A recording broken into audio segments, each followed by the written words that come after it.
Setelah menjalani pendataan di ruang Reskrim Polrestabes Makassar, sebanyak 28 orang pelaku tarung bebas Makassar Fighter menjalani pemeriksaan tes urin di ruang Aula Mapolrestabes Makassar Senin 9 Agustus. Seluruh pelaku diminta tes urin untuk memastikan apakah para pelaku mengkonsumsi obat terlarang atau tidak saat diamankan usai bertarung di perempatan Jalan Hosyokroaminoto dan Jalan Kiai Haji Agus Salim. Nantinya, seluruh pelaku akan dilimpahkan ke Polres Pelabuhan untuk menjalani proses hukum mengingat TKP pertarungan berada di wilayah Polres Pelabuhan Makassar.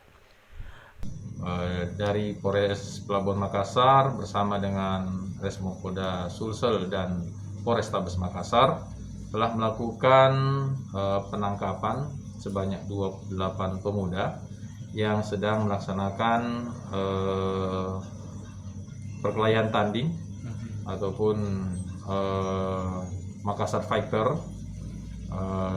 di mana kejadian tersebut bertempat di belakang Makassar Mall, tepatnya di pertigaan Jalan Hosyokroaminoto dan Kiai Haji Ramli.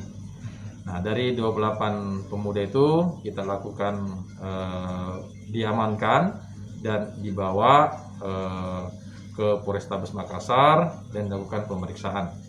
Sebelumnya, pada Senin dini 9 Agustus, tim gabungan unit Reskrim Polres Pelabuhan Makassar, Resmo Polda Sulawesi Selatan, dan tim Jatanras Polrestabes Makassar membekuk puluhan pemuda saat bertarung di perempatan Jalan Hosyokroaminoto dan Jalan Kiai Haji Agus Salim.